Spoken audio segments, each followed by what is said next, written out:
সুপ্রিয় দর্শক, আসসালামু আলাইকুম। আজ 17 নভেম্বর মজলুম জননেতা মৌলানা আব্দুল হামিদ খান ভাসানীর 49তম মৃত্যুবার্ষিকী। এই উপলক্ষে বাংলাদেশ টেলিভিশন আয়োজিত বিশেষ আলোচনা অনুষ্ঠানে আপনাদের সবাইকে স্বাগত জানাচ্ছি। আমি ডক্টর মোহাম্মদ সিদ্দিকুর রহমান খান। দর্শক বন্ধুরা, আজকের অনুষ্ঠানে আমরা আলোচনা করব বাংলার ইতিহাসের এক কিংবদন্তি রাজনৈতিক ব্যক্তিত্বের কথা, যাকে জানি মজলুম জননেতা মাওলানা আব্দুল হামিদ খান ভাসানী হিসাবে। তিনি কেবল একজন রাজনৈতিক নেতা ছিলেন না, ছিলেন কৃষক, মেহনতি, গরিব দুঃখী মানুষের কণ্ঠস্বর, কৃষক শ্রমিক অধিকার আদায়ের প্রতীক আর সাহসী সত্যকথনের বিমূর্ত প্রতীক। গত শতাব্দীর 30-এর দশকে ব্রিটিশ সাম্রাজ্যবাদ বিরোধী আন্দোলনের মধ্য দিয়ে মাওলানা আব্দুল হামিদ খানের বর্ণাঢ্য রাজনৈতিক জীবনের সূচনা হয়। এরপর কৃষক আন্দোলন থেকে শুরু করে পাকিস্তান আন্দোলন, পাকিস্তান যুগে বাঙালির মুক্তি সংগ্রাম এবং পরিশেষে স্বাধীন বাংলাদেশের অগণতান্ত্রিক আধিপত্যবাদী শক্তির বিরুদ্ধে প্রতিটি লড়াই সংগ্রামে মৌলানা আব্দুল হামিদ খান ভাসানী ছিলেন একজন অগ্রসেনানী। মৌলানা ভাসানীর জীবন ছিল আন্দোলন সংগ্রামের ইতিহাস। সাম্রাজ্যবাদ, সামন্তবাদ আর শোষণের বিরুদ্ধে ছিল তার অবিরাম লড়াই। তিনি দেখিয়েছেন কিভাবে শোষিত সাধারণ কৃষক জনতার অধিকার আদায়ের সংগ্রাম করতে হয়। 1880 খ্রিস্টাব্দের 12ই ডিসেম্বর ব্রিটিশ ভারতের পাবনা জেলার সিরাজগঞ্জের ধানগড়া গ্রামের এক নিম্ন মধ্যবিত্ত পরিবারে মেহনতি মজলুম মানুষের মুক্তির জন্য বাংলার উর্বরা মাটি থেকে যেন জন্ম নেয় উজ্জ্বল জ্যোতির্ময় অগ্নিপুরুষ মৌলানা আব্দুল হামিদ খান ভাসানী। 1919 সালে শুরু করেন আবুল কালাম আজাদ, তিলক, মহাত্মা গান্ধী, চিত্তরঞ্জন দাস, মৌলানা আজাদ সোবহানির নেতৃত্বে প্রতিষ্ঠিত কংগ্রেস ও খেলাফত আন্দোলনের পতাকা তলে রাজনৈতিক সংগ্রাম। ফলশ্রুতিতে তার জ্বালাময়ী ও সংগ্রামী রাজনৈতিক চেতনার জন্য মৌলানাকে কারারুদ্ধ করে ব্রিটিশ সাম্রাজ্যবাদ। কারামুক্তির পর 1924 সালে ধুবড়ী জেলার ভাসানচরে বহিরাগত বাঙালিদের নিয়ে এক ঐতিহাসিক সম্মেলনের আয়োজন করলে তার নিষ্ঠা, দেশপ্রেম ও সাংগঠনিক দক্ষতার জন্য সবাই আখ্যায়িত করেন মৌলানা ভাসানী বলে। দরিদ্র দুঃখী মানুষের বন্ধু মৌলানা 1934 সালে রাজশাহীর নওগাঁয় কৃষক সম্মেলন, 1936 সালে হোসেন শহীদ সরোয়ারদের উপস্থিতিতে টাঙ্গাইলে চারাবাড়িতে প্রজা সম্মেলন, 1937-এ আসামে কুখ্যাত লাইন প্রথার বিরুদ্ধে আন্দোলন, 1938-এ গাইবান্ধা কৃষক সম্মেলন, 1941-এ টাঙ্গাইলে কৃষক খাতক সম্মেলন করেন। 1945-46 সালে আসামে বাঙালখেদা বর্বর আন্দোলনের বিরুদ্ধে রুখে দাঁড়ালে আসাম সরকার তাকে কারারুদ্ধ করে। 47 সালের দেশ বিভাগের পর আসাম সরকার বাধ্য হয়ে তাকে মুক্তি দিলে তিনি আসেন তদানীন্তন পূর্ব পাকিস্তানে। 1948 সালে দক্ষিণ টাঙ্গাইল নির্বাচনী কেন্দ্র থেকে পূর্ববঙ্গ আইন পরিষদের সদস্য নির্বাচিত হন। গণতন্ত্রের প্রবাদ পুরুষ দেখতে পান পাকিস্তানি শাসকরা আঘাত হানছে বাংলা ভাষার উপরে। তাই 52 সালের ঐতিহাসিক রাষ্ট্রভাষা আন্দোলনে ছাত্র সমাজের সমর্থনে তিনি এগিয়ে আসেন সর্বদলীয় রাষ্ট্রভাষা সংগ্রাম পরিষদের সভাপতি হয়ে। অনেকের সঙ্গে তিনিও বরণ করেন কারাদণ্ড। 1956 সালে প্রচণ্ড খাদ্য সমস্যা সমাধানে জনসভা ও অনশনে শাসক গোষ্ঠীকে অবনত হতে বাধ্য করেন মৌলানা। 25শে মার্চ মৌলানার সন্তোষের বাড়ি জ্বালিয়ে দেয় হানাদার বাহিনী। শুরু হয় 71-এর ঐতিহাসিক মুক্তিযুদ্ধ পাকিস্তানের বিরুদ্ধে। সর্বদলীয় সম্মেলনে মুক্তিযুদ্ধে চূড়ান্ত বিজয় না হওয়া পর্যন্ত ঐক্যবদ্ধ থাকার উদাত্ত আহ্বান জানান মৌলানা। 1971-এর 16ই ডিসেম্বর হানাদার মুক্ত হয় স্বাধীন বাংলাদেশ। 1972 সালের স্বাধীন বাংলাদেশে ফিরে এসে উপলব্ধি করেন এখন প্রয়োজন সঠিক পথে সরকারকে চলতে বাধ্য করা। তাই প্রকাশ করে হক কথা। মজলুম নেতা খসড়া শাসনতন্ত্র প্রত্যাখ্যান, দুর্নীতি, কালোবাজারি, চোরাচালান ও সন্ত্রাসের বিরুদ্ধে নানা সময় দুর্বার গণ আন্দোলন গড়ে তুললে স্বাধীন বাংলাদেশেই তিনি হন অন্তরীণাবদ্ধ। এই অবস্থাতেই দেশবাসীর কাছে তদানীন্তন সরকারের বিরুদ্ধে লেখেন খোলা চিঠি। 1976 সালে বাংলার জনগণের মরণ ফাঁদ ফারাক্কা বাঁধের বিরুদ্ধে অসুস্থ অবস্থায় লক্ষ লক্ষ মানুষের মিছিলে নেতৃত্ব দিয়ে সারা বিশ্বের দৃষ্টি তিনি আকর্ষণ করেন, জাগ্রত করেন বিশ্ব বিবেক বঞ্চিত বাংলাদেশের সপক্ষে। আজ আমরা এই মহান রাজনীতিবিদ মৌলানা ভাসানীর জীবন, কর্ম, আদর্শ এবং সমকালীন রাজনীতি ও সমাজ বাস্তবতায় তার রাজনৈতিক দর্শনের প্রাসঙ্গিকতা নিয়ে আলোচনা করব। আর এ বিষয়ে আলোচনার জন্য স্টুডিওতে আমার সাথে উপস্থিত আছেন বিশিষ্ট অর্থনীতিবিদ, রাজনীতি বিশ্লেষক অধ্যাপক ডক্টর মাহবুবুল্লাহ, বিশিষ্ট কবি, প্রাবন্ধিক, শিক্ষক ও সাংবাদিক, দৈনিক যুগান্তরের সম্পাদক কবি আব্দুল হাই শিকদার। আলোচনা শুরু করতে চাই কবি আব্দুল হাই শিকদার আপনাকে দিয়েই। মৌলানা আব্দুল হামিদ খান ভাসানী সিরাজগঞ্জের একটি প্রত্যন্ত গ্রামে তার জন্ম এবং তিনি বেড়ে উঠেছেন বাংলাদেশের বিভিন্ন জায়গায়, শিক্ষা লাভ করেছেন এবং তার জীবনের একটা বড় অংশ তিনি কাটিয়েছেন আসামে।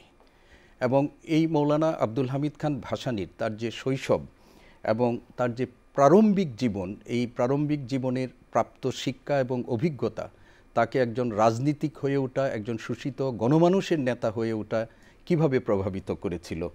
একজন ধর্মীয় নেতা থেকে কৃষক এবং শ্রমিক এবং সর্বোপরি একজন সাম্রাজ্যবাদ বিরোধী আন্দোলনের একজন বিমূর্ত প্রতীক তিনি হয়ে উঠেছিলেন। এই ব্যাপারে আপনার মন্তব্য। মৌলানা ভাসানীর সাথে আমার সবসময় যার আলোচনা তুলনা করতে ইচ্ছে করে দুটি ব্যক্তিত্বের বিশিষ্ট। একজন হলো গ্রিক দেবতা প্রমিথিউস। প্রমিথিউস দেবতাদের আদেশ নিষেধ অগ্রাহ্য করে মানুষের যন্ত্রণায় কাতর হয়ে মানুষের কাছে আগুনের সন্ধান পৌঁছে দিয়েছিলেন। এই জন্য তাকে অবর্ণনীয় দুঃখ দুর্ভোগ পোহাতে হয়েছে। তো মৌলানা ভাসানীও প্রচলিত রাজনীতির আলবাতর ভেঙে রাজনীতিকে প্রাসাদ ষড়যন্ত্রের খপ্পর থেকে উদ্ধার করে একেবারে জনমানুষের দোরগোড়ায় নিয়ে পৌঁছে দিয়েছিলেন। এর জন্য তাকে সারা জীবন গালমন্দ শুনতে হয়েছে এই প্রতিক্রিয়াশীলদের। 2 নম্বর হলো আমাদের জাতীয় কবি কাজী নজরুল ইসলামের সাথে মৌলানার অসম্ভব মিল। দুজনেরই জীবনটা উৎসর্গ করেছেন শোষিত, বঞ্চিত, নিগৃহীত, নির্যাতিত, পরাজিত, পরাভূত, লাঞ্ছিত, বঞ্চিত মানুষের কল্যাণে, তাদেরকে জাগরণ ঘটানোর জন্য, তাদের উঠিয়ে আনার জন্য। তো মৌলানার বেড়ে ওঠার ইতিহাসের সঙ্গে তার শৈশবটা ওতপ্রোতভাবে জড়িত। তার কারণ হলো যে তিনি ছোটবেলায় তখনকার মুসলিম সমাজ আশরাফ আত্রাফ এই জাতীয় কিছু বিভেদ, ওই হিন্দুদের জাতপাতের মতোই একটা ছিল, বৈষম্যময় একটা সমাজ ছিল। তো মৌলানা শৈশবে পিতামাতাকে হারিয়েছিলেন, তো চাচার কাছে তিনি বড় হচ্ছিলেন। সেই বাড়িতে একটা অনুষ্ঠান হচ্ছিল, সে অনুষ্ঠানে ভাসানীর ছোট কিশোর হামিদ আর কি লক্ষ্য করে দেখলো যে অভিজাত শ্রেণীর লোকদেরকে বিশিষ্ট আসনে বসিয়ে তাদেরকে আলাদা ধরনের খাবার পরিবেশন করা হচ্ছে, আর গরিব মানুষদেরকে বাইরে কলা পাতা দিয়ে তাদের খিচুড়ি, ডাল খিচুড়ি দেওয়া হচ্ছে। তিনি এটা নিয়ে চাচার সাথে তর্ক শুরু করলেন এবং চাচা তাকে বোধহয় রাগ করেছিলেন এবং তাকে ছোটোখাটোভাবে তো চপটাঘাত করেছিলেন যে তুমি এত বড় বড় কথা বলো কেন। এই যে চাচার সাথে রাগ করে ভাসানী বাড়ি ছাড়লেন, আর কোনোদিন ঘরে ফেরেন নাই। তার সারা জীবনটাই এই যে মেহনতি মানুষের জন্য মমত্ববোধ তাকে রাস্তায় নামালো, এই রাস্তায় তাকে নিয়ে গেছে আজকের এই পর্যায়ে। তিনি ময়মনসিংহের গ্রামে গ্রামে জারি গান, সারি গানের অনুষ্ঠানে ক্ষেত নিরায় কৃষকরা তাদের সঙ্গে মিশেছেন, তাঁতিদের সঙ্গে মিশেছেন, ডোম, চারাল, মুচি, মেথর, কৃষক, মানে মানুষের অন্তঃকরণের সঙ্গে একাকার হয়ে মানুষের বেদনাকে নিজের বেদনার সাথে একাকার করতে পেরেছিলেন। ফলে তাকে এখান থেকে নিয়ে গেলেন পীর নাসিরউদ্দিন বাগদাদি, তাকে নিয়ে গেলেন জলেশ্বর, আসামের ধুবড়িতে। ধুবড়ির ওই পার্ট তাকে বড় করেনি। পরে যখন তিনি বহিষ্কৃত হয়ে গেলেন বেঙ্গল থেকে, তখন মৌলানা ভাসানী হলেন। এখান থেকে জলেশ্বর থেকে পীর নাসিরউদ্দিন বাগদাদি তাকে পাঠালেন দেওবন্দে উচ্চশিক্ষার জন্য। দেওবন্দে শিক্ষা করতে গিয়ে তিনি জড়িয়ে গেলেন মৌলানা মাহমুদুল হাসানের রেশমি রুমাল মুভমেন্টের সঙ্গে। এই রেশমি রুমাল মুভমেন্টটা আমাদের ইতিহাসে খুব কম আলোচিত হয়। এটা একটা খুবই ব্রিটিশ বিরোধী, খুবই গুরুত্বপূর্ণ একটা আন্দোলন ছিল। এই আন্দোলনে জড়াইতে তিনি আসলে সন্ত্রাসবাদ, সোকল সন্ত্রাসবাদ, যেটা ব্রিটিশদের চোখে, এই সন্ত্রাসবাদী আন্দোলনের সঙ্গে জড়িয়ে গেলেন। দেশবন্ধু চিত্তরঞ্জন দাসের খুব অনুরাগী ছিলেন তিনি। আর তার উস্তাদরা কারা? মৌলানা আজাদ সুবহানি, মৌলানা আল্লামা শিবলি নোমানি, মৌলানা হাসরত মোহানি, এরা হলো তার টিচার, এবং মৌলানা মাহমুদুল হাসান। এইরকম মৌলানা, আপনারা যদি প্রচলিত অর্থে আমরা যেভাবে প্রাতিষ্ঠানিক শিক্ষা মৌলানার ছিল, দেওবন্দ পর্যন্ত তিনি গেছেন, কিন্তু মৌলানা হলে প্রকৃতির পাঠশালার মানুষ। নজরুল ইসলাম, মৌলানা ভাসানী, রবীন্দ্রনাথ এরা কিন্তু আসলে প্রাতিষ্ঠানিক শিক্ষায় শিক্ষিত না, এরা হলো স্বশিক্ষিত মানুষ। তো এই যে প্রক্রিয়াটা দীর্ঘজীবন, ফলে মানুষের বেদনা তিনি যেভাবে অনুভব করতে পেরেছিলেন এরকমভাবে সাবকন্টিনেন্টের আরো কোন নেতা রাজনীতিবিদ কখনোই অনুভব করেন। এবং এটি তার রাজনৈতিক সমস্ত জীবনটাই উৎসর্গ করেছিলেন মানুষের মুক্তির জন্য। যে মানুষের মুক্তি শেষ জীবনেও তিনি অনুতাপ করে গেছেন, মানে আফসোস করেছেন, যে মানুষের মুক্তির জন্য একটা জীবন উৎসর্গ করল ৯৬ বছরের, সেই মানুষের মুক্তি আমি দেখে যেতে পারি নাই। কিন্তু এটা বলছেন যে নজরুলের ওই কথা যে যবে উৎপীড়িতের কন্দন রোল আকাশে বাতাসে ধ্বনিবে না, অত্যাচারীর খর্গ কৃপান ভীম রণভূমে রণিবে না, বিদ্রোহী রণক্লান্ত আমি সেই দিন হব শান্ত। তো এই যে শোষণ বঞ্চনা যেহেতু দূর হচ্ছে না, অতএব মৌলানা ভাসানীর সংগ্রাম থেকেই যাচ্ছে। জি, তিনি আসামে যে লাইন প্রথার বিরুদ্ধে যে এবং বাঙালি খেদাও আন্দোলনের সাথে যে তিনি বিরুদ্ধে যে যুক্ত হয়েছিলেন, এটাও তো তার জীবনকে প্রভাবিত করেছে। নিশ্চয়ই। মৌলানা ভাসানী দেওবন্দ থেকে ফিরে যখন আসলেন, তিনি তো সিরাজগঞ্জে আর যান নাই। ছয়া ধানগড়া গ্রামে বোধহয় জীবনে আর কোনোদিন ফেরেননি। তিনি সন্তোষের আদি নাম কিন্তু সন্তোষ না, খোসনদপুর। সন্তোষের আদি নাম হলো খোসনদপুর। এইটা হলো পীর শাহজামানের ওয়াকফ এস্টেট। এইটাকে তার মৃত্যুর পরে তার যে নায়েব ছিল, সেই নায়েব যে পরবর্তীকালে সন্তোষের যে জমিদার হয়, সে কাগজপত্র জালিয়াতি করে জমিদারিটা দখল করে নেয়। এই জমিদারি তন্ত্রের বিরুদ্ধে মৌলানার সংগ্রাম শুরু হলো। এবং এই ফাঁকে তিনি টাঙ্গাইল, ময়মনসিংহের বিশাল এলাকা নিয়ে কৃষকদেরকে সংগঠিত করা শুরু করেন জমিদারদের অত্যাচারের বিরুদ্ধে। অর্থাৎ কৃষক নেতার থেকে তার যাত্রা শুরু, আনুষ্ঠানিক যাত্রা। এইটা করতে গিয়ে তিনি এই জমিদার তন্ত্রের তার বিরুদ্ধে দাঁড়িয়ে গেল। এরা ব্রিটিশদের সাথে কনস্পিরেসি করে মৌলানাকে প্রথমে কুইট ময়মনসিংহ, তারপরে করলো কুইট বেঙ্গল। তো কুইট বেঙ্গল করার ফলে মৌলানা ভাসানী চলে গেলেন আসামে। মৌলানা ভাসানী কিন্তু একলাই বহিষ্কৃত হন নাই, তার সঙ্গে আরো ৬-৭ জন ছোটখাটো কৃষক নেতা বহিষ্কৃত হয়েছিলেন। তার একজন ছিলেন আমার দাদা নাজিমউদ্দিন শিকদার, তিনিও বহিষ্কৃত হয়ে আসামে যান। তো আসামে গিয়ে তিনি এই সাফারার মানুষদেরকে আরো বেশি করে এনজয় করতে, মানে তাদেরকে আরো বুঝতে পারলেন। নদী ভাঙ্গা মানুষ, নদী শিখস্তি জনগোষ্ঠী, সন্তানহারা বুভুক্ষ, বিনা চিকিৎসায় মারা যাচ্ছে মানুষ। তখন তিনি আসামের পতিত জমি আবাদ করো বলে আসাম গভর্নমেন্টকে রাজি করালেন, এবং চলো চলো আসাম চলো, পতিত জমি আবাদ করো। ঝাঁকে ঝাঁকে এই রংপুর, দিনাজপুর, ময়মনসিংহ, টাঙ্গাইল, জামালপুর এই জাতীয় লোকেরা জায়গায় জায়গায় আসামে, এবং আসামের জনসংখ্যার একটা বড় অংশ বাঙালিতে রূপান্তরিত। এবং এইটা তিনি ভাষাঞ্চলে যে জনসমাবেশ করেছিলেন, এটা ধুবড়ির কাছে, এই জনসমাবেশ থেকে তাকে ভাসানীর মৌলানা হিসেবে হয়তো মৌলানা ভাসানী হয়ে গেলেন। তো যাই হোক, আসাম তাকে সত্যিকার অর্থে জাতীয় নেতা বানিয়েছে।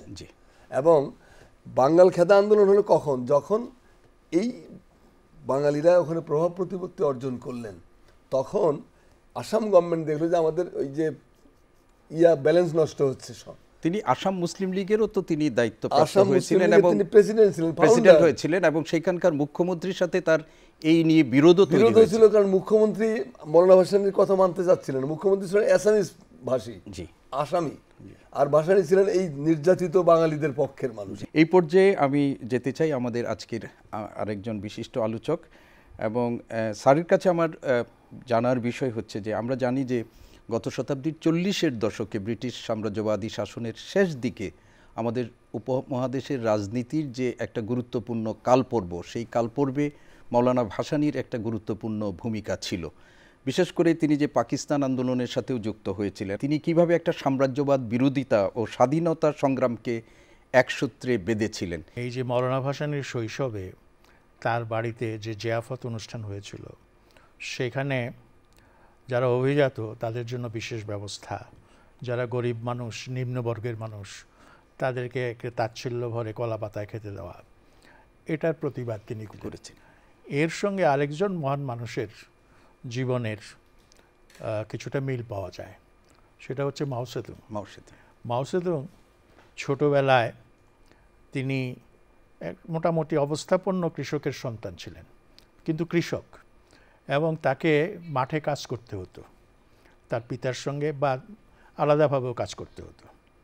কিন্তু ঘরে যখন খাবার দেওয়া হতো, তখন তার মা তার পিতাকে একটা গোটা ডিম খেতে দিতেন, আর ওকে, মাও সেতুংকে অর্ধেক ডিম খেতে দিতেন।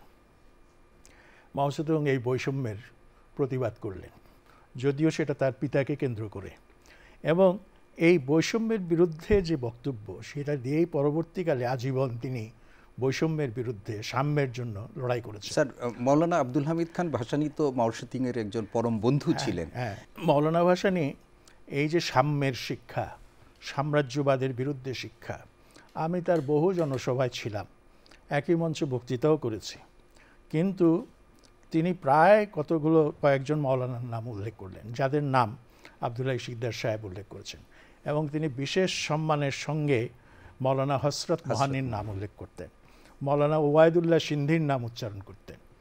মৌলানা হসরত মোহানি কংগ্রেসে সর্বপ্রথম ভারতের পূর্ণ স্বাধীনতার দাবি উত্থাপন করেন কংগ্রেসের একটা অধিবেশনে।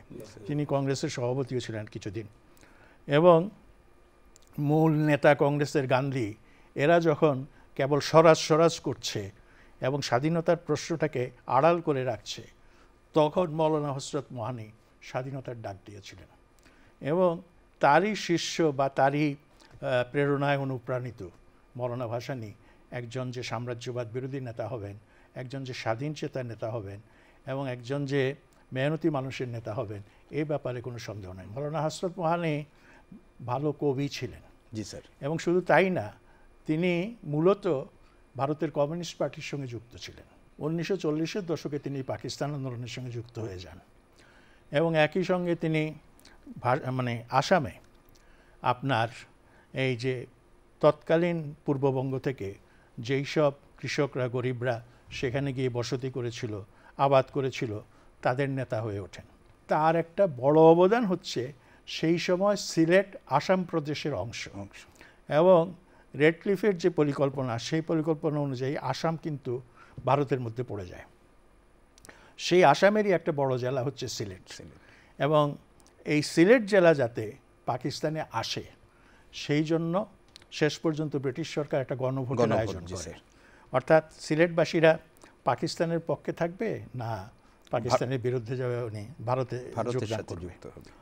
তো সেই রেফারেন্ডামের সময়, গণভোটের সময় মৌলানা ভাসানী সিলেটের প্রান্তরে প্রান্তরে ঘুরে বেরিয়েছেন এবং পাকিস্তানের পক্ষে আপনার জনমত সৃষ্টি করেছেন, এবং পাকিস্তানে যোগ দিলে সিলেটবাসীর কী সুবিধা হবে, কী কল্যাণ হবে সেটা তুলে ধরেছিলেন। শেষ পর্যন্ত সিলেট পাকিস্তানের অন্তর্ভুক্ত হয়। আপনি এখন চিন্তা করে দেখুন, সেই সময় যদি সিলেট পাকিস্তানের অন্তর্ভুক্ত না হতো, তাহলে আমরা সিলেট থেকে যেসব প্রাকৃতিক সম্পদ পাই, বিশেষ করে গ্যাস সম্পদ যেটা পাই, এবং সিলেটের জনগণের যে রেমিটেন্সের অর্থ, বিশেষ করে তারা তো অনেক আগে থেকেই ব্রিটেনে তাদের রেমিটেন্স তারা সেখানে মাইগ্রেট করেছিল, তো এই সব অর্থনৈতিক সুবিধাগুলো তো আমরা পেতাম না। তো এইটা একটা নিঃসন্দেহে বড় অবদান। আরেকটা কথা বলি, পাকিস্তান সৃষ্টির পরপর তিনি মোহাম্মদ আলী জিন্নার সঙ্গে দেখা করে এই অঞ্চলের মানুষের দুঃখ দুর্দশা, দারিদ্র্য এবং দিনহীন অবস্থা, এইগুলো সব তুলে ধরেন। তিনি বাংলা ভাষা তো চমৎকারভাবেই জানতেন এবং বলিষ্ঠভাবে বক্তৃতা করতেন, বাংলা তো লিখতেও উনি চমৎকার লিখতেন, তিনি উর্দু ভাষাটাও কিন্তু ভালো জানতেন, তারপরে আরবি ভাষাটাও জানতেন, এমনকি ইংরেজি ভাষাটাও ভালো বুঝতেন। তার একটা দৃষ্টান্ত হিসেবে বলতে পারি, সেটা হচ্ছে যখন আমরা ন্যাশনাল আওয়ামী পার্টির রাজনীতির সঙ্গে যুক্ত হলাম, তখন পত্রিকায় প্রেস রিলিজ দেওয়া হতো ইংরেজি ভাষায়, এবং তখন ন্যাশনাল আওয়ামী পার্টিতে বড় বড় নেতারা যারা ছিলেন উচ্চশিক্ষিত, ভালো ইংরেজি জানা মানুষ, ডক্টর আলিম আল রাজির মতো মানুষ, তো তাদেরকে ড্রাফট করার জন্য দেওয়া হতো, খসড়া তৈরি করার জন্য দেওয়া হতো। তারপর তারা খসড়া তৈরি করে নিয়ে এসে মৌলানা সাহেবের কাছে পেশ করতে, মৌলানা সাহেব বললেন, পড়ো, কী লিখেছো? আচ্ছা, ওনারা পড়ে শোনার উপর বললেন যে ওই জায়গায় যে একটা শব্দ লিখেছ, ওই শব্দটার বদলে আরেকটা এই শব্দ দিলে কেমন হয়? হ্যাঁ, পরে দেখা গেল মৌলানার পরামর্শে যে শব্দটা যোগ করা হয়েছে, তাতে ভাষার দোতনা অনেক গুণ সমৃদ্ধ হয়েছে, অনেক গুণ বৃদ্ধি পেয়েছে। আমি তার উর্দু বক্তৃতা শুনেছি সন্তোষের সম্মেলনে, সেখানে উনি বলছেন, কি বলছেন, সেখানে পশ্চিম পাকিস্তান থেকে ন্যাপ নেতারা, কৃষক নেতারা যে সন্তোষের কৃষক সম্মেলনে, স্বেচ্ছাসেবক সম্মেলনে এসছেন, তিনি বলছেন, मशरकी और मगरबी पाकिस्तान के आवाम को इत्तेहाद জারি रहना মানে এই যে উর্দু, জি স্যার, ইত্তেহাদ মানে ইউনিটি, এই যে চমৎকার উর্দু, চোস্ত উর্দু যেটাকে বলে বা চেষ্ট উর্দু যেটাকে বলে, সেটা উনি জানতেন ভালো। আরবি ভাষাটাও ভালো জানতেন। জিন্নাহ সাহেবের সঙ্গে যে আলোচনাটা হচ্ছিল, জিন্নাহ সাহেব শুনলেন ধৈর্য ধরে, শোনার পরে এবং মাওলানা এক পর্যায়ে হু হু করে কেঁদে উঠলেন। গরিব মানুষের জন্য তার যে ভালোবাসা, সেটার কোনো তুলনা হয় না, তুলনারহিত। তখন জিন্নাহ সাহেব মন্তব্য করলেন, এমন ইমোশনাল মানুষের দ্বারা, এমন আবেগপ্রবণ মানুষের দ্বারা রাজনীতি হয় না। অর্থাৎ মৌলানা একেবারে অন্তর দিয়ে গরিবের দুঃখ উপলব্ধি করতেন, করতেন বলেই জিন্নার মতো একজন এলিট নেতার কাছে এবং পাশ্চাত্য শিক্ষিত নেতার কাছে তিনি এভাবে তৎকালীন পূর্ববঙ্গের মানুষের দুঃখ দুর্দশার কথা তুলে ধরেছেন আবেগ দ্বারা, আবেগের মধ্যে। এটা 40-এর দশকে তার এই ভূমিকা। এবং 40-এর দশকে যখন পাকিস্তান হয়ে গেল, হয়ে যাওয়ার পর একটা আশাভঙ্গ, একটা মোহভঙ্গের ঘটনা ঘটল এবং সেই সময় যে এই পূর্ববঙ্গবাসী অবহেলিত হবে, বঞ্চিত হবে, তার লক্ষণগুলো ফুটে উঠল। তিনি সংসদের সদস্য ছিলেন এবং তিনি বললেন যে আপনার পূর্ব পাকিস্তানের জনসাধারণ কি সেন্ট্রাল গভর্নমেন্টের গোলাম? আমরা তো গোলাম থাকতে চাই না। এইভাবে তিনি তার বক্তব্যের মধ্য দিয়ে তৎকালীন পূর্ববঙ্গের বা পূর্ব পাকিস্তানের যে স্বার্থের কথা, সেই স্বার্থের কথাটা তুলে ধরেছে। এই পর্যায়ে কবি আব্দুল হাই শিকদার আপনার কাছে যেতে চাই। মৌলানা ভাসানী 1946 সালে বলেছিলেন যে পাকিস্তান হবে শোষিতের স্বর্গ। পাকিস্তান প্রতিষ্ঠার 1 বছর পর 1948 সালে তিনি বললেন যে এটা শোষকের রাজ্য, এবং মুসলিম লীগের সাথে সম্পর্ক ছিন্ন করে তিনি একটি বিরোধী রাজনৈতিক দল গঠন করলেন, আওয়ামী মুসলিম লীগ। তার এই যে অবস্থান পরিবর্তন, এটাকে কি আমরা এই যে পাকিস্তান, নতুন পাকিস্তান রাষ্ট্রে পশ্চিমাদের আমাদের প্রতি আচরণ, সেই আচরণ থেকে তার ব্যক্তিগত কোনো ক্ষোভ, নাকি পূর্ব বাংলার মানুষের যে প্রত্যাশা পূরণ হলো না সেইখানকার বহিঃপ্রকাশ? মৌলানার প্রতিটা অ্যাকশন, লাইন অফ অ্যাকশন, প্রত্যেকটা জিনিসের সঙ্গে ন্যাশনাল ইন্টারেস্ট জড়িত, জাতীয় স্বার্থযুক্ত এবং সাধারণ মানুষের আশা আকাঙ্ক্ষার যুক্ত। এখন পাকিস্তান আন্দোলনটা মৌলানা ভাসানীর কাছে কী ছিল? পাকিস্তান আন্দোলন ছিল যে বর্ণ হিন্দু, জমিদার, মহাজন এবং এই কলকাতার তথাকথিত সাম্প্রদায়িক বুদ্ধিজীবীদের দ্বারা আমাদের মানুষরা এতটাই জর্জরিত হয়েছিল, এতটাই, যদি শেরে বাংলা আপনার ধরেন ঋণ সালিসি বোর্ড না করতো, প্রজাসত্ব আইন না হতো, তাহলে তো বাংলার কিছু ধ্বংস হয়ে যেত। তো সেই বেদনাটা মৌলানা ভাসানী বুঝেছিলেন। এর থেকে বাঁচার রাস্তা কি? এই জমিদার, মহাজন এবং এই সাম্প্রদায়িক বুদ্ধিজীবীদের হাত থেকে বাঁচার রাস্তাটা ছিল তার কাছে পাকিস্তান। পাকিস্তান ছিল একটা ইউটোপিয়া, তারা মনে করছিল ড্রিমল্যান্ড, যেখানে গেলে আমরা সত্যিকারের মানুষের মর্যাদাটা পাবো, আমার নাগরিক অধিকার, মানবাধিকার, আমার সম্মান এবং অর্থনৈতিক শোষণ থেকে মুক্তি, এই জিনিসগুলো পাবো। এইটাই মৌলানা ভাসানীরও ছিল। কিন্তু পোহাইলে সর্বরী দেখা গেল যে পাকিস্তান হয়েছে, পূর্ব বাংলার মানুষরা হয়তো সি গ্রেড থেকে বি গ্রেডে উঠেছে, কিন্তু এ গ্রেডের সিটিজেনশিপ তারা পায়নি। আসলে শোষণটা ভিন্ন মেজাজ, দ্বন্দ্বটা ছিল আগে একরকম, এখন দ্বন্দ্বটা হলো আরেক রকম। ব্রিটিশ এবং জমিদার মহাজন বিরোধী দ্বন্দ্ব, এখন পূর্ব পাকিস্তান ভার্সেস পশ্চিম পাকিস্তান দ্বন্দ্ব কিন্তু থেকে যাচ্ছে। মৌলানা ভাসানী কি চেয়েছিলেন? মানুষের মুক্তি। মানুষের মুক্তি এর মধ্যে তিনি খুঁজে পান নাই, তো তার মোহভঙ্গ হলো। আরেকটা পয়েন্ট হলো যে তখনকার মুসলিম লীগগুলো ছিল প্রাসাদ ইয়েতে বন্দি, নবাব, নাইট, জমিদারদের হাতে বন্দি। খাজা আপনার নাজিমুদ্দিন, মৌলানা আকরম খাঁ, নুরুল আমিন, এরা এমন কুক্ষিগত করে রাখলো যে এই মুসলিম লীগের মধ্যে মৌলানা ভাসানীর লোক মেম্বারশিপ পান না দেশে, পাকিস্তানে এসে। আসাম মুসলিম লীগের প্রেসিডেন্ট, যিনি পার্লামেন্টে নেতৃত্ব দিয়েছেন, তার দলকে তিনি পার্লামেন্ট পর্যন্ত নিয়ে গেছেন, মুখ্যমন্ত্রী বা তখন চিফ মিনিস্টার, প্রাইম মিনিস্টার বলা হতো। তো প্রাইম মিনিস্টার সাদুল্লাহ সাহেব তো মৌলানা ভাসানীর জন্য হয়েছে। তো সেই লোকটা যখন দেশে ফিরলো, তাকে মেম্বারশিপ দেওয়া হবে না। সরওয়ার্দী সাহেবকে পূর্ব পাকিস্তানের ঘোষণা নিষিদ্ধ করেছিল এর শেরে বাংলাকে তো ইনঅ্যাক্টিভ করে ফেলে রেখেছে। তো এই যে আপনি অবিচার করবেন, অনাচার করবেন, এত বড় বড় এইরকম মহামূল্যবান, মহা উঁচু এইসব জননায়কদেরকে উপেক্ষা করবেন, মানুষের তুচ্ছ তাচ্ছিল্য করবেন, মানুষের আশা আকাঙ্ক্ষার দিকে তাকাবেন না, আর কিছু বললেই বলেন ইসলামের বিরুদ্ধে ষড়যন্ত্র হচ্ছে, যেটা হাসিনা বলতো আপনার গত 15 বছর চেতনার বিরুদ্ধে ষড়যন্ত্র হচ্ছে। এইগুলো ফেক কথা, ফালতু কথা। আপনি শোষণ করতেছেন, এটা বলা যাবে না। আপনি in the name of Islam আপনি এটাকে ঢেকে রাখবেন, না এটা আমাকে আঘাত করা মানে ইসলামকে আঘাত করা। পাকিস্তানের সাথে ইসলামের সম্পর্ক কতটুকু ছিল? ইসলামের সম্পর্ক ছিল এইটুকুই যে সংখ্যাগরিষ্ঠ জনগণ মুসলমান, বাস এইটুকুই, আর তো কিছু না। শোষণ, শোষক তো যে বর্ণেরই হোক যে ধর্মেরই হোক, শোষকের একটাই পরিচয়, সে হলো শোষক। এটা মৌলানা ভাসানীর ডায়লগ। শোষক হলো শোষক, সে আর কিছুই না। আর শোষিতরা সে যে ধর্মের হোক যে বর্ণের হোক সে শোষিত, তারা একটা শ্রেণী, এটা একটা শ্রেণী।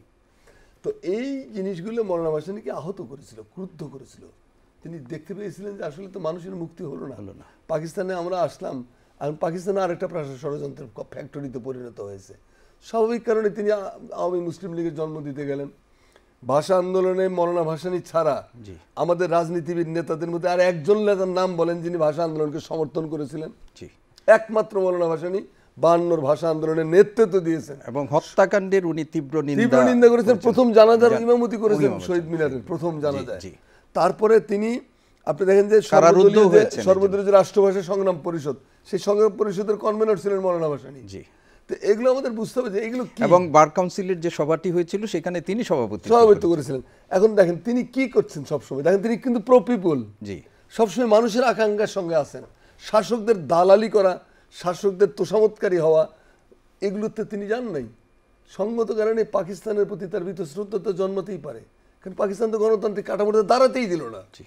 আপনি বলেন 54 সালের নির্বাচনের পরে 1.5 মাসের মাথায় 92 কদারা জারি করে মেসাকার করে শেরে বাংলার মন্ত্রিসভা ফল করাই দিয়া ইস্কান্দার মির্জার মতো ব্রিটিশ আর্মির একজন আর্মি অফিসার, যার একটা ডট পরিমাণ অবদান নেই পাকিস্তান আন্দোলনে, সেই লোক ঢাকায় নেমে বললেন যে মৌলানা ভাসানী, তখন ইউরোপে গেছিলেন মৌলানা ভাসানী শান্তি সম্মেলনে যোগ দেওয়ার জন্য, যে তিনি আসামতো তাকে গুলি করা হবে।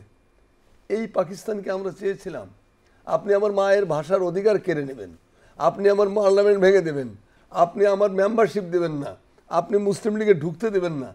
তো প্রত্যেকটা ক্রিয়ার একটা সমান বিপরীত প্রতিক্রিয়া থাকে, সেই প্রতিক্রিয়াটি মৌলানা ভাসানী দেখিয়েছেন। জি স্যার, 1954 সাল আমাদের এই পূর্ব বাংলার রাজনীতির জন্য একটা গুরুত্বপূর্ণ মাইল ফলক বছর।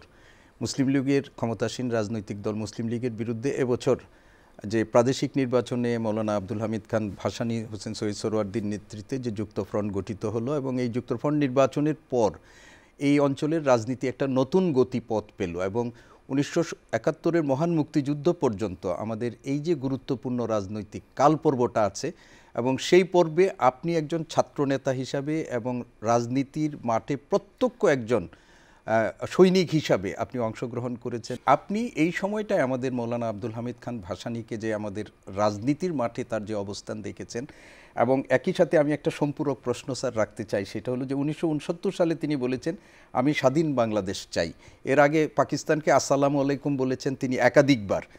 তো এই যে স্যার তার এই যে বক্তব্যটা, এটা অনেকেই বলতে চান যে এটা আইয়ুব পতনের দাবিতে তিনি বলেছিলেন, নাকি বাংলাদেশের স্বাধীনতার প্রথম একটা আনুষ্ঠানিক ঘোষণা তিনি দিয়েছিলেন।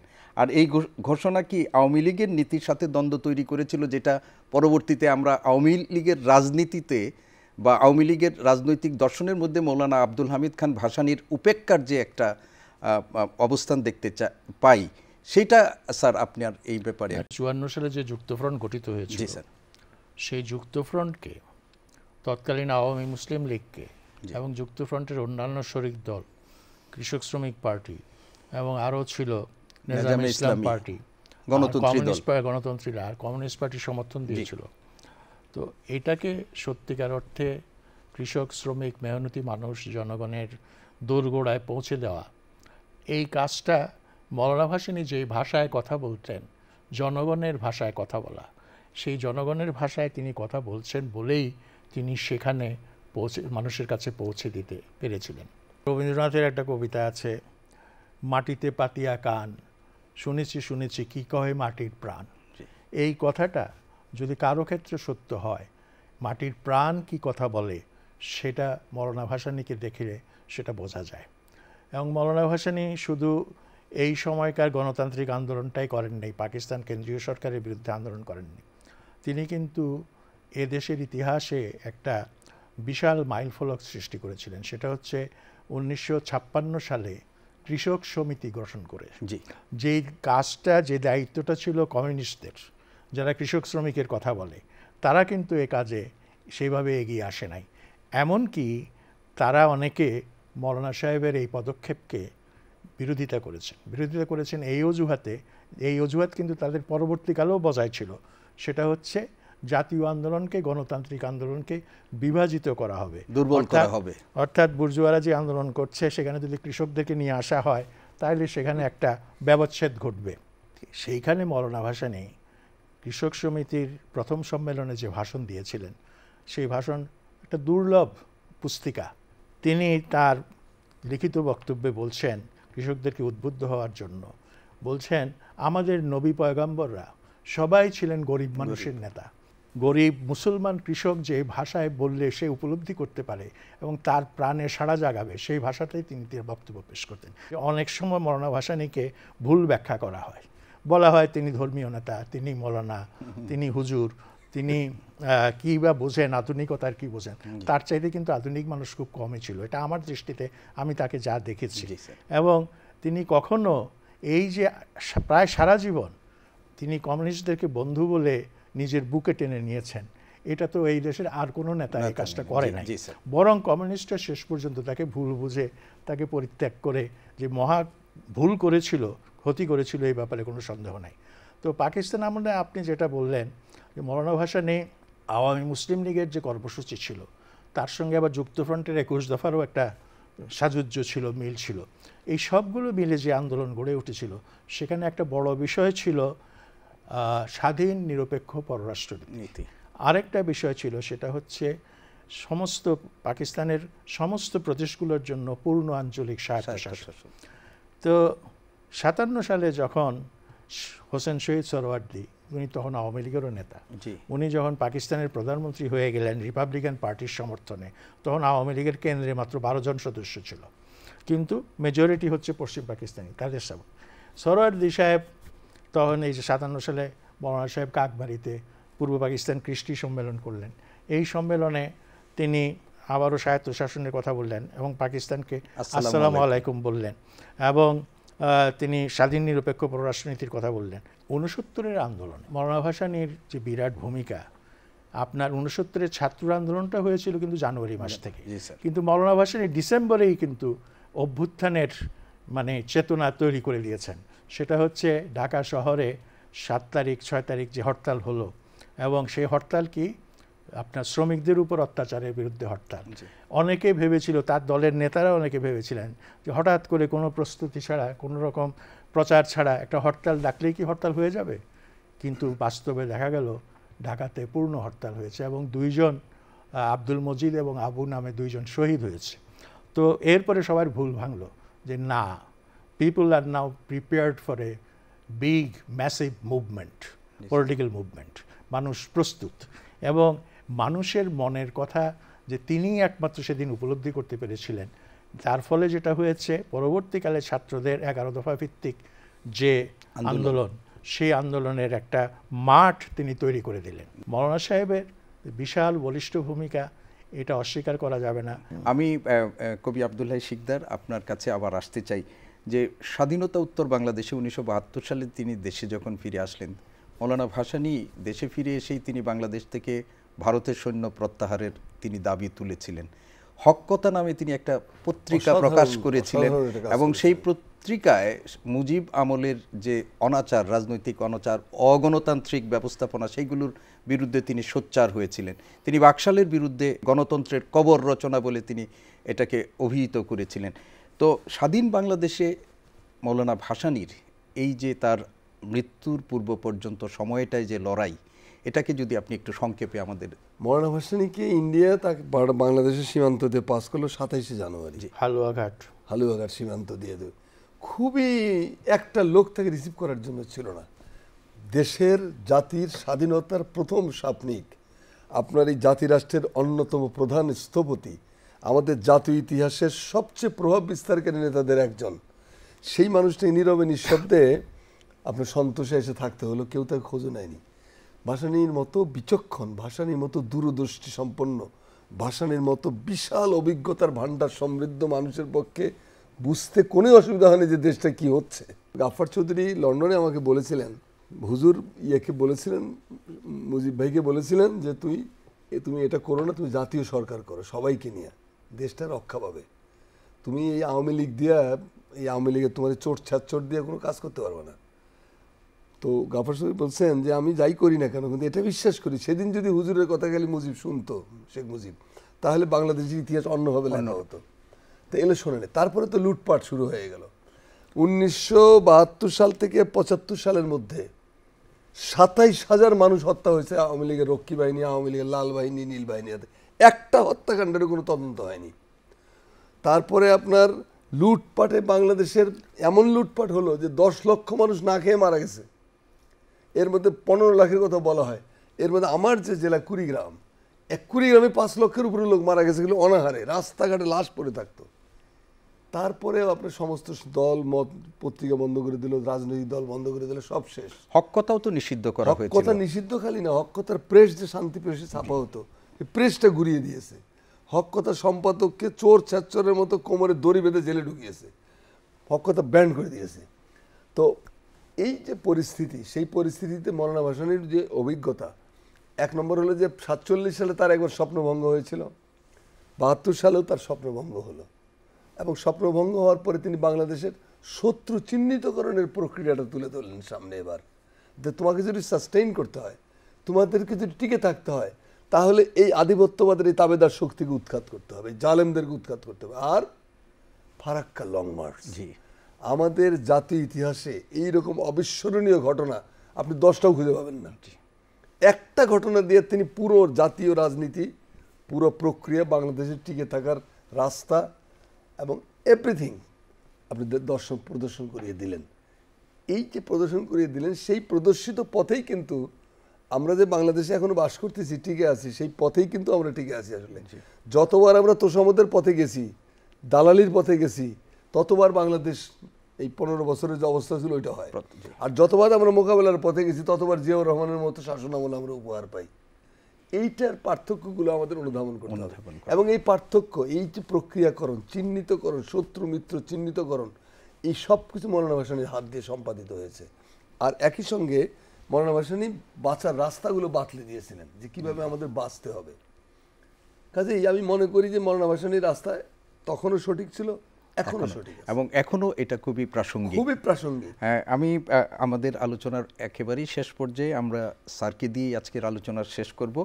স্যার, আমার একটা আপনার কাছে বিনীতভাবে জানতে চাওয়া, সেটি হচ্ছে যে মৌলানা ভাসানীকে আমরা তৃতীয় বিশ্বের রাজনীতির একজন সাহসী মুখ হিসাবে সবসময় দেখেছি। ফিলিস্তিন থেকে শুরু করে ভিয়েতনাম, এমনকি আফ্রিকার যে সমস্ত দেশের মুক্তি সংগ্রাম হয়েছে, প্রত্যেকটা জায়গায় তার কণ্ঠ উচ্চকিত হয়েছে সেই নিপীড়িত মানুষের পক্ষে।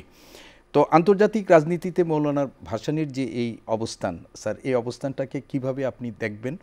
আরেকটা হলো যে বাংলাদেশের বর্তমান যে আর্থসামাজিক প্রেক্ষাপট এবং একই সাথে যে বৈশ্বিক যে অবস্থার মধ্যে আমরা আছি, সেইখানে মৌলানা ভাসানীর যে রাজনৈতিক দর্শন, তার যে কর্ম, তার যে কীর্তি, সেগুলো আজকে কিভাবে প্রাসঙ্গিক? মৌলানা ভাসানীকে বলা হতো আফ্রো এশিয়া ল্যাটিন আমেরিকার মজলুম জননেতা। তিনি সত্যি সত্যি আফ্রো এশিয়া ল্যাটিন আমেরিকার নেতা ছিলেন। জি স্যার। এবং আফ্রো এশিয়ার পথে প্রান্তরে দেশে দেশে যে মুক্তি সংগ্রাম হয়েছে, সেই মুক্তি সংগ্রামের প্রতি তিনি অকুণ্ঠ সমর্থন দিয়েছেন। জি স্যার। তাদের পক্ষে তিনি কথা বলেছেন, তার ধ্বনি উচ্চকোটি করেছেন। তিনি যে প্রথম আন্তর্জাতিক সম্মেলনে, স্টকহোম সম্মেলনে যান, সেখানে তিনি সেই সময় মার্কিন সাম্রাজ্যবাদীরা একটা আণবিক যুদ্ধের পায়তারা করছিল। তখনও সোভিয়েত ইউনিয়নের হাতে অ্যাটম বোমা ছিল না, সেই আমেরিকার অ্যাটম বোমাকে মোকাবেলা করার জন্য। সেই জন্য সেই শান্তি সম্মেলনের আয়োজন করা হয় এবং সেখানে তিনি শান্তির প্রয়োজনীয়তা, যুদ্ধের ক্ষতিকর দিকগুলো, ধ্বংসাত্মক দিকগুলো, মানুষের জন্য, মানব সভ্যতার জন্য অহিতকর যে সমস্ত দিকগুলো, সেগুলো চমৎকার ভাষায় তিনি তুলে ধরেন। ভাসানী যখন ইউরোপে, বইটা খন্দকার ইলিয়াসের লেখা, সেই বইটা যদি আমরা পড়ি তাইলে এই সম্পর্কে আমরা ভালো জানতে পারব। তিনি 1964 সালে চীন সফর করেন এবং চীনের নেতা মাও সেতুং খুব কম লোককেই সাক্ষাৎ দেন। এমনকি আমেরিকার প্রেসিডেন্ট নিক্সন যখন বেইজিং যান, মাও সেতুংয়ের সঙ্গে সাক্ষাৎ করতে যান, তখন মাও সেতুংয়ের প্রকোষ্ঠে প্রবেশ করার আগে তিনি লিটারেলি একটু কাঁপছিলেন। মানে মাও সেতুংয়ের ব্যক্তিত্বের কাছে। কিন্তু মওলানা ভাসানীর সঙ্গে মাও সেতুং অত্যন্ত হৃদ্যতাপূর্ণভাবে, সহজ সরলভাবে, আন্তরিকভাবে কথা বলেছেন এবং এই অঞ্চলের সমস্যা নিয়ে তিনি কথা বলেছেন। পাকিস্তান ভারত যুদ্ধের সময় 65 সালে তিনি ভারতীয় আধিপত্যবাদের বিরুদ্ধে স্লোগান তুলেছিলেন। শুধু তোলেন যে ব্যাপক মানুষকে তিনি বিভিন্ন জায়গায় জনসভা করে উদ্বুদ্ধ করেছিলেন, যে কারণে পাকিস্তানের মতো সামরিক বাহিনী তাকে পশ্চিম পাকিস্তানে গার্ড অব অনার দিয়েছিল, একজন সিভিলিয়ান নেতাকে, যেটা একেবারে আমরা কল্পনা করতে পারি না, তাকে সেটা করেছিল। কারণ সেই যুদ্ধে আধিপত্যবাদের বিরুদ্ধে, ভারতীয় আধিপত্যবাদের বিরুদ্ধে তিনি যেটাকে বলে বজ্রকণ্ঠে আওয়াজ তুলেছিলেন। এছাড়া তিনি হাভানা কনফারেন্সে, ট্রাই কন্টিনেন্টাল কনফারেন্সে যোগ দেন, সেখানেও তিনি একই ভাষায় কথা বলেন এবং সেখানে ফিডেল ক্যাস্ট্রো সহ অন্যান্য নেতাদের সঙ্গে তার সাক্ষাৎ হয়।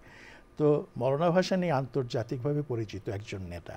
মার্কিন যুক্তরাষ্ট্র থেকে শুরু করে চীন পর্যন্ত সারা বিশ্বেই এই নামটি পরিচিত। এবং তিনি কার সঙ্গে কথা বলেন নাই? তিনি জামাল আব্দুল নাসেরের সঙ্গে কথা বলেছেন, তার মানে প্রাসাদে গিয়ে তার সঙ্গে আলোচনা বৈঠক করেছেন। তিনি জওহরলাল নেহরুর সঙ্গে কথা বলেছেন, মার্শাল টিটোর সঙ্গে কথা বলেছেন, অনেক মানুষের সঙ্গে তার সম্পর্ক ছিল। এবং মুক্তিযুদ্ধের সময় তিনি বিশ্ব নেতাদেরকে টেলিগ্রাম করে, চিঠি লিখে বিভিন্নভাবে মুক্তিযুদ্ধের পক্ষে সমর্থন আদায় করার জন্য তিনি লিখেছিলেন। দুর্ভাগ্যের বিষয়, এই সময় ভারতে তিনি অন্তরীণ ছিলেন, গৃহবন্দী ছিলেন, তাও সেই সুদূর দেরাদুনে। মাঝে মাঝে তাদের প্রয়োজন হলে তাকে নিয়ে আসতো, আবার নিয়ে তাকে সেই বন্দিত্ব দশায় রাখতো। মওলানা ভাসানী যখন ফিরে আসলেন সন্তোষে, 2 ঘন্টার মধ্যে আমরা কয়েকজন সেখানে গেলাম। মানে 2 ঘন্টা, মানে সন্তোষ যেতে যতটুকু সময় লাগে সেটুকু, খবর পাওয়া মাত্রই গিয়ে দেখলাম মওলানা ভাসানী সন্তোষের জমিদার বাড়ির একটা ফ্লোরের মধ্যে বিছানা বিছিয়ে বসে আছেন, খুব বেশি লোকজন নাই। আমরা তাকে জিজ্ঞাসা করলাম যে হুজুর, আপনি ভারতে কী অবস্থায় ছিলেন? আসলে তো আমরা শুনেছিলাম তিনি প্রায় বন্দিদশায় ছিলেন। তো এইটা তার মুখ থেকে একটু শোনা। উনি কিছুতেই বলেন না যে ইন্দিরা আমার জওহরলাল নেহরুর মেয়ে, প্রিয়দর্শিনী, সে আমাকে অনেক আদর যত্ন করেছে, অনেক করেছে, আমি ভালোই ছিলাম। আমরা বারবার এই একই প্রশ্ন করি।